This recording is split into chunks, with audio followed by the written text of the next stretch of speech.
Have you ever felt that burning frustration, that gut-wrenching despair, as a rival player consistently haunts your team, scoring crucial goals, seemingly reveling in your misery? What if I told you that very tormentor, the one who once declared he owns your beloved franchise, could soon be wearing your team's jersey? Yes, you heard that right. The Toronto Maple Leafs, in their relentless pursuit of the Stanley Cup, might be on the verge of a move so audacious, so utterly unexpected, it could redefine what it means to be a Leafs killer. Get ready, because the hockey world is about to be shaken to its core. The Toronto Maple Leafs are at a crossroads, their top six forward group screaming for a dynamic presence, especially in the wake of potential changes to their core. The gaping hole left by a player like Mitch Marner, should he depart, isn't just a void. It's a chasm that demands a significant, immediate fill. And what better way to address such a critical need than by bringing a player who has, for years, been a thorn in their side, a genuine Leafs killer? It sounds counterintuitive, almost like a twisted form of poetic justice. But the latest trade buzz suggests exactly that. Heavy.com has dropped a bombshell proposal that sees the Leafs acquiring none other than Jake DeBrusk from the Vancouver Canucks. This isn't just a trade. It's a narrative shift, a strategic pivot that could either be a stroke of genius or a colossal gamble. Let's break down components of this intriguing three-way exchange, because every piece matters in a deal of this magnitude. The proposed trade sends a clear message. The Maple Leafs are serious about retooling their roster for a deep playoff run. In this scenario, the Toronto Maple Leafs would acquire Jake DeBrusk, a player currently in the second year of a substantial 7-year, $38.5 million contract. DeBrusk isn't just another forward. He's a proven offensive contributor who could immediately slot into Toronto's second-line left-wing position, providing much-needed scoring punch. Last season with the Canucks, he put up an impressive 28 goals and 20 assists for 48 points in 82 games. But it's not just his regular season numbers that stand out.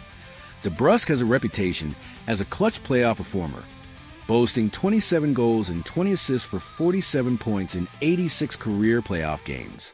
His ability to elevate his game when the stakes are highest is precisely what the Leafs crave. On the other side of the ledger, the Vancouver Canucks would receive a package designed to bolster their defensive core and add some intriguing forward depth. The centerpiece of their return would be Brandon Carlo, a rugged defenseman currently in the fifth year of a 6-year, $24.6 million deal. Carlo would instantly become a top-four defenseman for the Canucks, bringing a much-needed physical, shutdown presence to their blue line. His name has surfaced in trade rumors for a reason. He's a valuable commodity in today's NHL. Complementing Carlo, the Canucks would also acquire Nick Robertson, a promising young forward who, despite signing a 1-year, $1.825 million deal with Toronto this offseason, could still be on the move.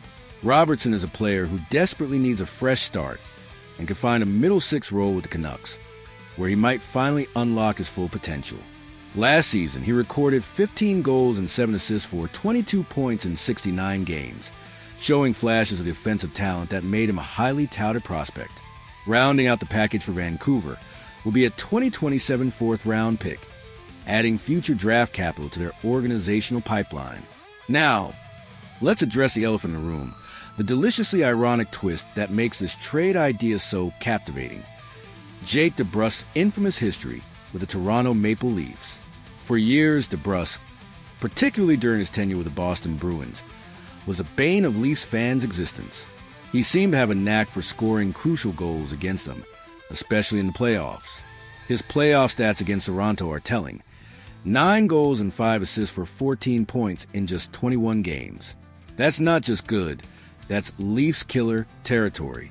The legend even goes that during a heated Bruins-Maple Leafs playoff series, DeBrusk, brimming with confidence, reportedly declared in the locker room, "I own Toronto." That quote, relayed by none other than Pat Maroon on the Spittin' Chiclets podcast, perfectly encapsulates the torment he inflicted. Maroon himself recalled, Jake DeBrusk, he was like, "I own Toronto, I own Toronto." And he was out of the gates. He came out hot, too. He was scoring, and I was like, this is great. Imagine the collective gasp, and perhaps a few bewildered cheers from the Leafs faithful if this former tormentor suddenly became their ally. It's a move that will require a significant shift in perception. But if DeBrusk can translate his Leafs killer mentality into Leafs savior production, it could be a masterstroke. Perhaps the most surprising element of this proposed trade, from a Maple Leafs perspective, is the inclusion of Brandon Carlo. It's hard to believe that Toronto would consider trading away a defenseman they only recently acquired at the trade deadline, especially after paying a steep price to bring him in. However, the reality of the Maple Leafs roster construction and asset situation paints a clearer picture. With 8 NHL defensemen already under contract, the team has a surplus on the blue line. NHL insider Nick Kypreos recently highlighted this very point, noting, "It may be hard to believe the Leafs would trade away Carlo so soon after paying a steep price to acquire him. But the fact is Toronto doesn't have many assets to make a deal with."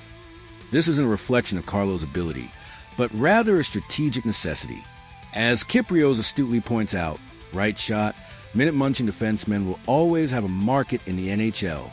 So Carlo is the one trade chip that could command a lot of attention. In essence, Carlo represents one of Toronto's most valuable and liquid assets, a piece that can be leveraged to acquire the top 6 scoring winger they desperately need to recover from the potential loss of a player like Mitch Marner. It's a tough decision, but one driven by the cold, hard realities of salary cap management and roster optimization. So, there you have it, a trade proposal that is bold as it is intriguing. The Toronto Maple Leafs, potentially sacrificing a recently acquired defenseman and a promising young forward, could land a proven scorer with a history of dominating them, transforming a Leafs killer into a potential savior. It's a move that speaks volumes about their urgency and their willingness to shake things up. What do you think of this potential blockbuster? Is it a brilliant gamble or a risky maneuver? Let us know your thoughts in the comments below. And if you enjoyed this deep dive, make sure to hit that like button and subscribe for more exclusive news and analysis.